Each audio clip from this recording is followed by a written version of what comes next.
কোচবিহার 2026 সালের 7টা বিধানসভার উপরে ভিত্তি করে কোচবিহার লোকসভা 7টা বিধানসভা, এই 7টা বিধানসভার মোট জনসংখ্যা মুসলিম এখানে 26% বসবাস করে, এসসি ভোটার 50%, এসটি ভোটার 1%।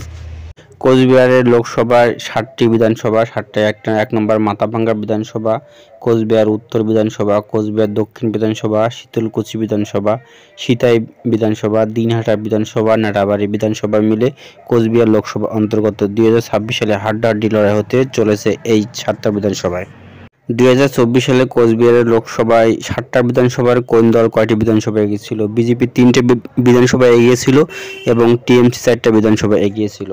এখানে মাথাভাঙ্গাতে বিজেপি লিড ছিল, কোচবিহার উত্তরে বিজেপি, কোচবিহার দক্ষিণে টিএমসি, শীতলকুচিতে টিএমসি, সিতাই বিধানসভাতে টিএমসি, দিনহাটাতে টিএমসি এবং নাটাবাড়িতে বিজেপির লিড ছিল। চ্যানেলটি সাবস্ক্রাইব এবং লাইক করে রাখবেন। কোচবিহার লোকসভা 2021 সালে এখানে বিজেপি 5টি বিধানসভায় জয়লাভ করে, টিএমসি 2টি। টিএমসি যে 2টিতে জয়লাভ করে হলো সিতাই বিধানসভা আর এটা হলো দিনহাটা বিধানসভা, বাকি 5টিতে জয়লাভ করে বিজেপি। 1971 সাল থেকে 2024 সাল পর্যন্ত এই লোকসভাটি কোন দল কতবার জয়লাভ করছে? এখানে বিজেপি একবার, কংগ্রেস একবার, 1971 সালে একবার জয়লাভ করছে। তারপরে এফবিএল এখানে 7বার, টিএমসি 2বার, এফবি ফোর্থ ব্লক 2বার। সবচেয়ে বেশি জয়লাভ করছে ফোর্থ ব্লক লিগে, এখানে 7বার জয়লাভ করছে। তারপরে এফবি, তারপর টিএমসি 2বার করে জয়লাভ করছে, বিজেপি একবার, কংগ্রেস একবার।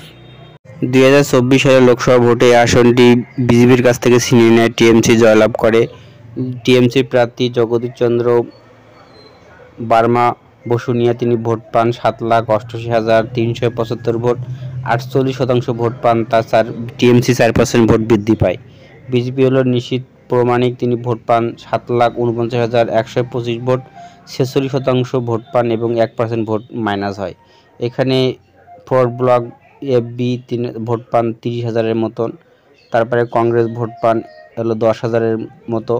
এখানে 2024 সালে টিএমসি জয়লাভ করে 39,250 ভোটে জয়লাভ করে। 2024 সালে টিএমসি এখানে জয়লাভ করে 39,250 ভোটে। কোচবিহার লোকসভা যে 7টি বিধানসভা, সেই 7টি বিধানসভা নির্বাচন এবং লোকসভা নির্বাচন বিভিন্ন সালে কোন দল কত শতাংশ ভোট পায় সেই সম্পর্কে আলোচনা করব। চ্যানেলটি ভালো লাগলে সাবস্ক্রাইব করে রাখবেন। এই 2021 সালে বিধানসভা নির্বাচনে 7টা বিধানসভার উপরে কংগ্রেস এখানে 0.2% ভোট পায়, বিজেপি হলো 49.1%, সিপিআই প্রার্থী দিনে টিএমসি ভোট পায় 44.3%, সিপিএম 1.6%। 2019 সালে লোকসভা নির্বাচনে এখানে বিজেপি 48.4% ভোট পায়, টিএমসি 44.9%।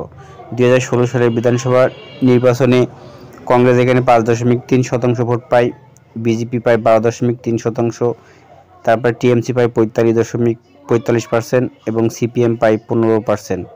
2014 সালের লোকসভা নির্বাচনে কংগ্রেস পায় 5% ভোট, বিজেপি পায় 16.5%, টিএমসি পায় 39.9%।